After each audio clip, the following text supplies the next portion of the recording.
അരുണിൻ്റെ നോട്ടം ഹിമയിൽ തന്നെയായിരുന്നു. അവസാനമായി താൻ കണ്ട രൂപമേ അല്ല അവൾക്കിപ്പോൾ എന്ന് ഒറ്റ നോട്ടത്തിൽ നിന്നും അരുണിന് മനസ്സിലായി. ചെറുതായി തടിച്ചിട്ടുണ്ട്, കവിളുകൾ ചാടിയിരിക്കുന്നു, മുഖത്തിന് പഴയതിനേക്കാൾ പ്രസരിപ്പുണ്ട്. തിളങ്ങി നിൽക്കുന്ന ആ കണ്ണുകളിൽ നിന്നും തന്നെ അവളുടെ സന്തോഷം എടുത്തറിയാം.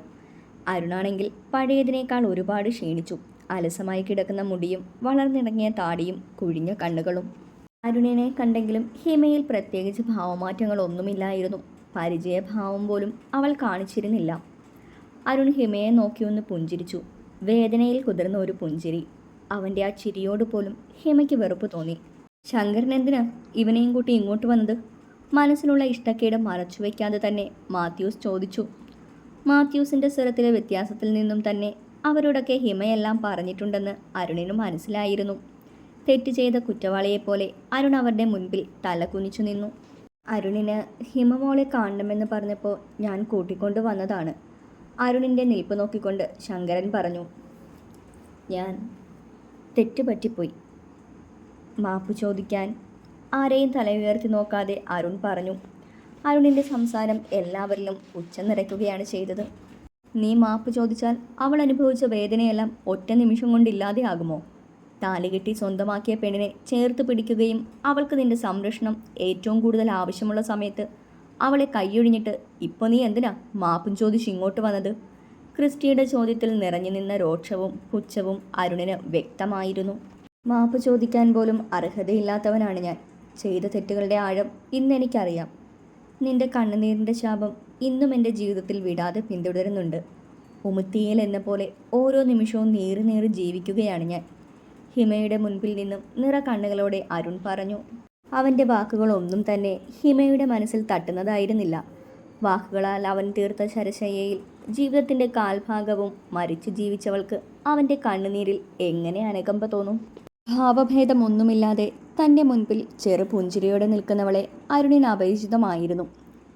ഹിമ, വേദനയോടെ അരുൺ വിളിച്ചു. മതി, നിർത്ത്. ഇനി നിങ്ങളുടെ ഏറ്റുപറച്ചിലൊന്നും എനിക്ക് കേൾക്കണമെന്നില്ല.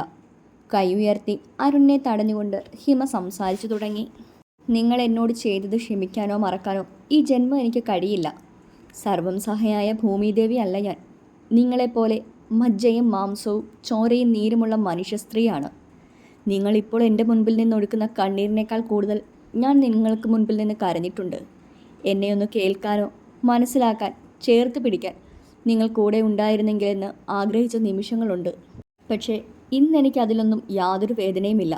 നമ്മുടെ ജീവിതത്തിൽ നിന്നുള്ള ചിലരുടെ പടിയിറക്കം അവരെക്കാൾ യോഗ്യരായ നമ്മളെ മനസ്സിലാക്കുകയും ഏത് സാഹചര്യത്തിലും നമ്മളെ ചേർത്ത് പിടിക്കുകയും ചെയ്യുന്ന മറ്റൊരാളുടെ കടന്നുവരവിന് വേണ്ടിയാകും. അങ്ങനെ വിശ്വസിക്കാനാണ് എനിക്കിപ്പോൾ ഇഷ്ടം. എന്തായാലും നിങ്ങളോട് എനിക്ക് നന്ദിയുണ്ട്. ജീവിതം എന്താണെന്ന് എന്നെ പഠിപ്പിച്ചു തന്നത് നിങ്ങളാണ്. യഥാർത്ഥ സ്നേഹം എന്താണെന്ന് ഇന്നെനിക്കറിയാം. ഇന്നെൻ്റെ ജീവിതത്തിലെ സന്തോഷങ്ങൾക്ക് അറിയാതെയാണെങ്കിലും നിങ്ങളാണ് കാരണക്കാരൻ. ഹിമയുടെ ഓരോ വാക്കിലും അരുണിനോടുള്ള രോക്ഷം നിറഞ്ഞിരുന്നു. ഈ കാര്യത്തിൽ ഹിമ തന്നെയാണ് മറുപടി പറയേണ്ടത് എന്നുള്ളതുകൊണ്ട് മറ്റാരും ഒന്നും സംസാരിച്ചില്ല. ഹിമ, അരുൺ വീണ്ടും എന്തോ പറഞ്ഞു തുടങ്ങി. ഞാൻ പറഞ്ഞില്ലേ എനിക്ക് നിങ്ങൾ പറയുന്നതൊന്നും കേൾക്കേണ്ടെന്ന്. ഇനി ഒരിക്കലും നിങ്ങളെ നേരിൽ കാണാൻ ഇടവരുത്തരുതേ എന്ന് ഞാൻ പ്രാർത്ഥിച്ചിട്ടുള്ളൂ. നിങ്ങൾ എന്നെ തേടി എന്തിനിപ്പോൾ ഇങ്ങോട്ട് വന്നു എന്ന് എനിക്കറിയില്ല. ഇനിയൊട്ട് അറിയുകയും വേണ്ട.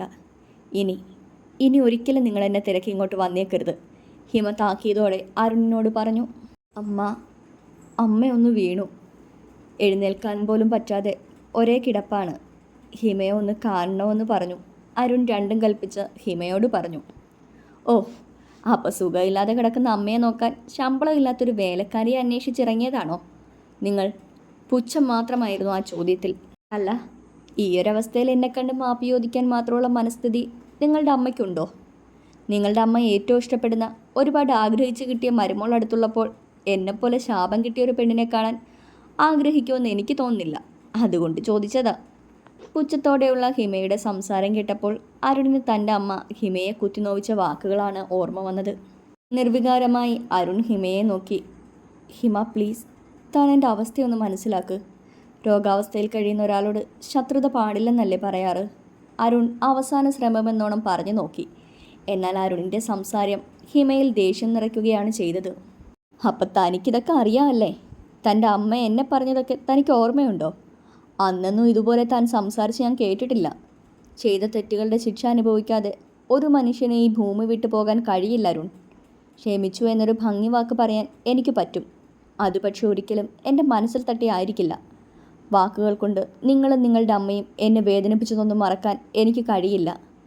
ഇനിയും നിങ്ങളിവിടെ നിന്നാൽ ഞാൻ ഇങ്ങനെ ആയിരിക്കില്ല പ്രതികരിക്കുന്നത്. ദേഷ്യത്താൽ അരുണിനോട് പറഞ്ഞുകൊണ്ട് ഹിമ പുറത്തേക്കിറങ്ങാൻ തിരിഞ്ഞതും ഹിമയുടെ കയ്യിൽ അരുണിൻ്റെ പിടി വീണിരുന്നു. കൈയെടുക്കടാ. ദേഷ്യത്തോടെയുള്ള ശബ്ദം കേട്ടാണ് ഹിമയ്ക്ക് പുറകിൽ നിന്ന ആളെ അരുൺ കാണുന്നത്. ഒരു കുഞ്ഞിനെയും എടുത്തുകൊണ്ട് അധികാരസ്വരത്തിൽ തന്നോട് പറഞ്ഞ ചെറുപ്പക്കാരനെ കാണെ അരുൺ നെറ്റിച്ചുളിച്ചു നോക്കി. അതേസമയം തന്നെ ആ മുഖത്ത് ദേഷ്യം കാണെ ഹിമയുടെ കയ്യിൽ നിന്നും താനെ അരുണിൻ്റെ കൈകൾ അയഞ്ഞു. മാ. വിമലിൻ്റെ ദേഷ്യം കണ്ടതും വാമിക്കുട്ടി ചിണുങ്ങിക്കൊണ്ട് ഹിമയ്ക്ക് നേരെ കൈ ഉയർത്തിക്കൊണ്ട് വിളിച്ചു. വിമലിൻ്റെ കയ്യിൽ നിന്നും ഹിമ കുഞ്ഞിനെ എടുത്ത് തൻ്റെ നെഞ്ചോട് ചേർത്ത് പിടിച്ചു. മാ. ച. ഹിമയെ നോക്കി വിമലിന് നേരെ വിരൽ ചൂണ്ടിക്കൊണ്ട് വാമിക്കുട്ടി പറഞ്ഞു. ഒന്നുമില്ലടാ പൊന്നെ, അച്ഛ തമാശയ്ക്ക് ദേഷ്യപ്പെടുന്നതല്ലേ. കുഞ്ഞിനെ ആശ്വസിപ്പിച്ചുകൊണ്ട് ഹിമ പറഞ്ഞു. ഹിമയിൽ നിന്നും ഇപ്പോൾ കേട്ട വാക്കുകളും വാമിക്കുട്ടിയുടെ പ്രവൃത്തിയും വിമലിൻ്റെ ദേഷ്യവും എല്ലാം കൂടെ ആയപ്പോൾ അരുൺ മരവിച്ചു നിന്നുപോയി. ഇനി ഒരിക്കൽ കൂടി നീ എൻ്റെ പെണ്ണിനെ തൊട്ടാൽ മുന്നും പിന്നെ നോക്കില്ല ഞാൻ. ദേഷ്യത്തോടെയുള്ള വിമലിൻ്റെ സംസാരത്തിൽ അരുൺ പേടിച്ചെങ്കിലും അവനിൽ നിന്നും കേട്ട എൻ്റെ പെണ്ണ് എന്ന വാക്കിൻ്റെ പൊരുൾ തേടുകയായിരുന്നു അരുൺ. ശങ്കരൻ മാമയ്ക്ക് എപ്പോൾ വേണമെങ്കിലും ഹിമയെ കാണാൻ ഇവിടെ വരാം. എല്ലാവരും ഉപേക്ഷിച്ച സമയത്ത് ഹിമയ്ക്കും അമ്മയ്ക്കും ഒരു ആശ്രയം ശങ്കരൻ മാമയായിരുന്നു. പക്ഷേ ഇവനെ ഇനി ഒരിക്കലും ഇങ്ങോട്ട് കൊണ്ടുവന്നേക്കരുത്. അരുണിനെ നോക്കിക്കൊണ്ട് ശങ്കരനോട് വിമൽ പറഞ്ഞു. മോൻ ഹിമ മോളെ? ശങ്കരൻ ഒരു സംശയത്തോടെ ചോദിച്ചു. ഹിമ എൻ്റെ ഭാര്യയാണ്. 8 മാസം കഴിഞ്ഞു ഞങ്ങളുടെ വിവാഹം കഴിഞ്ഞിട്ട്. വിമൽ ഹിമയെ തന്നോട് ചേർത്ത് നിർത്തിക്കൊണ്ട് പറഞ്ഞു. ശങ്കരൻ്റെ നോട്ടം ഹിമയുടെ കഴുത്തിൽ കിടക്കുന്ന താലിമാലയിൽ പിടിച്ച് കളിക്കുന്ന വാമിക്കുട്ടിയിലേക്ക് പോയി. എൻ്റെ മോളാണ്. ശങ്കരൻ്റെ നോട്ടം കണ്ടതും വിമൽ പറഞ്ഞു. വിമൽ എൻ്റെ മോള് എന്ന് പറഞ്ഞതും ഹിമ ചുണ്ടു കൂർപ്പിച്ച് വിമലിനെ നോക്കി. ഞങ്ങളുടെ മോളാണ് ശങ്കരൻ മാമ.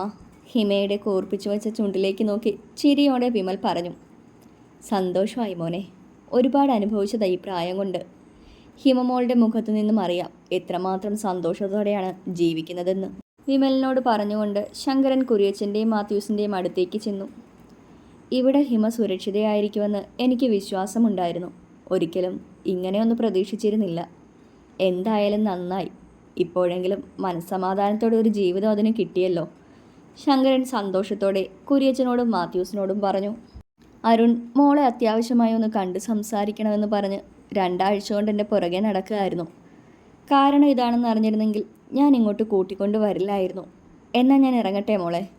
വാമിക്കുട്ടിയുടെ കവിളിലൊന്ന് തലോടിക്കൊണ്ട് ശങ്കരൻ പറഞ്ഞു. ഹിമ ചെറു ചിരിയോടെ തലയാട്ടി. വാ പോകാം. അരുണിനോട് അല്പം കടുത്തൽ സ്വരത്തിൽ പറഞ്ഞുകൊണ്ട് ശങ്കരൻ പുറത്തേക്ക് നടന്നു. ശങ്കറിനൊപ്പം നടക്കുമ്പോൾ അരുൺ ഒന്ന് തിരിഞ്ഞു നോക്കി. ഹിമയെ ചേർത്ത് പിടിച്ച് നിൽക്കുന്ന വിമലിനെയും ഹിമയുടെ കവളിൽ കുഞ്ഞി കൈകൾ ചേർത്ത് വെച്ച് കൊഞ്ചലോടെ സംസാരിക്കുന്ന വാമിക്കുട്ടിയെയും നോക്കി. അരുണൊന്ന് ചിരിച്ചു. എല്ലാം കൊണ്ടും ജീവിതത്തിൽ തോറ്റുപോയവൻ്റെ വേദനയിൽ കുതിർന്ന പുഞ്ചിരി.